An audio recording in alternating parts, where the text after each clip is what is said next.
Looks like there was a forest fire here. All these trees are burnt. But I mean, that's just a common thing, and it happens. I guess the good news is that you see a lot of green, so there's a lot of regrowth, which is beautiful. How the earth, it survives. It comes back fighting, and it replenishes itself. It's designed to do that, I guess. I don't know. I make it sound like I know stuff, Anyways, this is my adventure coming back down from a night in the mountains, camping on top. It was amazing. It was probably the most peaceful, quiet, sleep that I've ever had, and it's possible ever. I woke up a couple times in the middle of the night, and I mean, it was like just silence, like nothing, not a thing. Laid there for a while, just listening, trying to actually listen for something, and there was nothing. It's amazing. Yeah. I mean, we should experience that more, but we don't, sadly,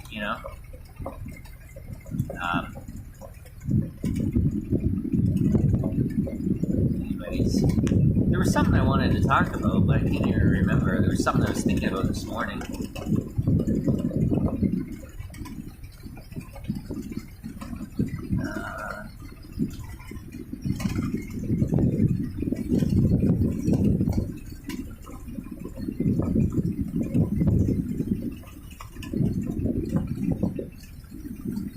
Oh, I remember what it was. It was to do with the big businesses. Like, I wanted to tell the story of how, when I was 18, 19 years old, I went working for a company, like a big company, had 400 employees, which, I don't know, isn't huge, but it's big.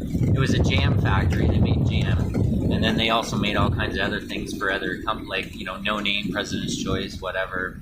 But, when I first started there, the grandson of the guy that started the company, and he was old, and, he owned it at the time. And, I remember this guy would come and help pick orders for the, to go on the trucks and to get out. And, he knew everybody's name, and, he knew, people that had worked there for quite a while. He knew their birthdays, and this was the guy that owned this giant company, right? And, I just remember thinking how cool that was, right? Like that, somebody so important that, is obviously it's important to him that he knew, it was his employees, and, and it was amazing. And sadly nowadays it's such a rarity. I'm sure it does exist. And I know it does. I mean, I've heard people say that they work for an amazing company where, that company actually cares and, knows that they exist. But sadly, it's not really the norm anymore. It's big companies are. And another thing, I remember that the guy that owned the company, I remember he would always ask us our opinions and our thoughts, and Because I mean, we're the ones doing the work, right? We're the ones that are actually, and when we had ideas and we had ideas or suggestions to make things better or improve upon things, he took it into consideration, but often it happened. It was just approved. It was just like, let's do this. Like this will make their job, make their job better. It makes sense. It's more efficient, whatever, right? And sadly, I hear it all the time, and I was involved in it. I worked for some big companies even after that one. And sadly, that guy, he ended up selling it to a big corporation, at least a portion of it. There was two sections. There was the factory, and then there was the farms. He kept the farms, where all the fruit was grown and things like that or whatever. And, he sold off the factory. And then, you know what? Just like always, it changed. Like all of a sudden, it was like we didn't change, us employees. We didn't change. We still had great ideas and suggestions and, whatever. And then all of a sudden they just fell on deaf ears. And, nothing was taken in, it was all about saving money and how can we save money and we're not spending any money, and just all of a sudden shit couldn't get done, right? And things didn't improve, and then everybody got frustrated and didn't feel valued or seen or appreciated or anything, right? So yeah, it's really a messy thing. Companies think they're doing a great thing, and they're saving money, and that's what it's all about, right? They buy big corporations, or they buy businesses, and then, they decide, oh, well, hey, this is our budget, and this is where we're gonna save and stuff. But, they often they save money at the employee's expense, right? And it's not cool. It's so not cool.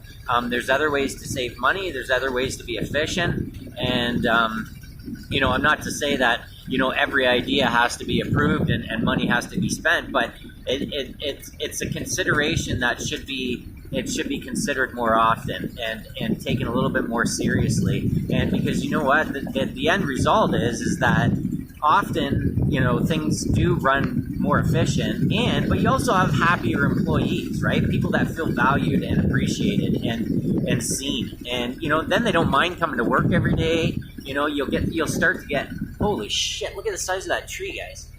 Whoa. Anyways, it's just a freaking no-brainer. It's almost hilarious how companies don't even see. The people that run the show are actually not even as intelligent. How could you not be that intelligent to see that, to recognize that happy employees is like, it's huge, you're going to have so many less problems. People aren't going to call in sick as much. People are going to want to come to work. They're going to be like, I like my job. People don't mind working for a company like that, right? I don't know. It's crazy how it's gone in the wrong direction. I tell you, I know if I was the owner of a company, I have no interest in doing that, because I don't really want to, I've decided I don't want to spend my time, being consumed and whatever, but, and whatever, it's to each their own, right? It's not for me. But if I was someone that was in charge, and, I even noticed it at, other companies, even after that one, I worked for some other big companies, and, it was the same thing. It just was the same thing. It was such a pattern, and, you were valued and appreciated, then it gets sold, and, whatever. It's just the same old shit. And, it's sad, that it's just sad that people, companies don't recognize that. I guess that's what the rant today for me was. I kind of woke up, and for some reason I was thinking about that, and I thought, well, maybe I'll record it and share it and with you guys. And so I don't even know what my advice is. If you're someone that works at a company and you don't feel appreciated and valued, well, I don't know. Think about moving on. I mean, that's a whole nother thing. I had a very, very, very, very, very good friend of mine, probably my best friend, one of my best friends. He's not anymore. I actually lost him as a friend, and it was my own fault. I don't know. I guess I could always reach out and, talk to the guy and say, like, man, I was a mess and I was in a bad place, and I'm sorry that I treated you the way I did, but I haven't done that, and maybe I will one day. But the one thing I wanted to bring up, so and again, it was like I said, it was my own fault. I was in survival mode back then, and I was an ass at to a lot of people, and I just wasn't in a good place myself. So, and unfortunately, and that's what happens with people like that. They, when you're not in a good place, you end up taking it out on other people, or it comes out of you and it shows, and and then it affects everyone around you and stuff. That's a whole nother conversation. That's a whole nother topic. But anyways, what happened is that I remember this. I remember my friend, and because I ended up, I worked at that company with him for 10 years, and then I moved on, and I made some big changes. I went to a whole nother job, and this and that, and he used to always talk about, and because he drove like 45 minutes, which nowadays is not even that long, I guess, for some people. He drove 45 minutes one way to work, and I said to him, like, for the money you're making, you can make the exact same money. It wasn't like he was driving from a remote area. He lived in an area that had factories, and he could be doing the exact same thing that he was doing, but he was like, well, I've been here for 10 years, so I got an extra week's holidays, and I'd have to go back and start at the bottom somewhere or whatever. And I'm just like, I never understood it. I never understood it. I didn't understand it. Like, so he was making a sacrifice for 1 extra week's holidays or 2 extra weeks holidays a year because he had put in 10 years of service. Like, I don't get it. Like, it's so minuscule that, that's your time. Like, you think about that, 45 minutes, so what's that, an hour and a half a day? You multiply that by, I don't even know how many days, a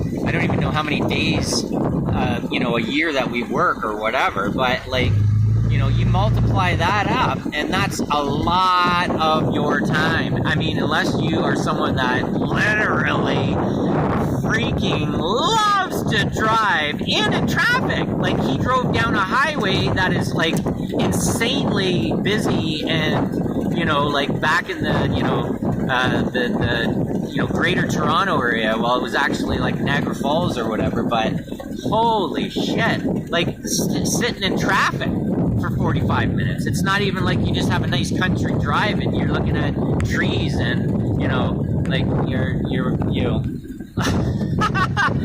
I don't know, I'm just like, I felt I couldn't, I used to tell him I used to say all the time, like, I just would suggest it, right? Look at this orange here. Look at this orange, guys. Look at this orange. Can you see this orange? It's not great on my camera. Isn't that beautiful? It's kind of cool when all of a sudden you see color in all this green. Wow, look at that. There's the road I'm going to go down over there. Oh, like, what? Wow. Yeah.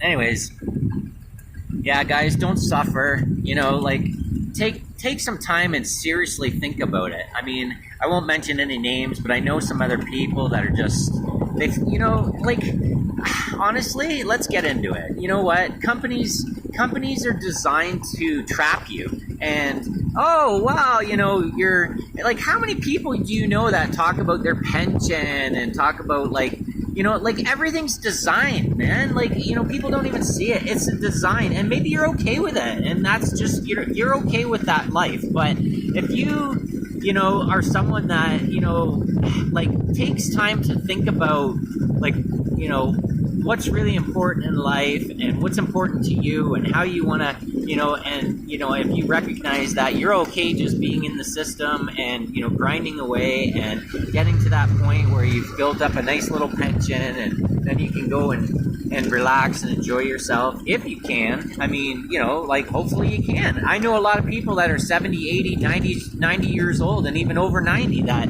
are living good and they feel good and they're healthy, and, so that's going to be your case. But I think I actually maybe even know more people that either didn't make it to retirement or make it to retirement and then their body's fucked, or, they don't move well. I meet people all the time that are retired and they're out doing what I'm doing now, and they're like, oh, man, we wish we had a, like I can only go on like a, 40, like half an hour hike, or I can't even climb any elevation, or like my body just doesn't allow to do all the things that I've wanted to do and that I can do now, that they can do now. They have the freedom to go and do it now, but they can't because they're limited by their body, their physical condition. So like, fuck, think about it, guys. Like, does it make any sense?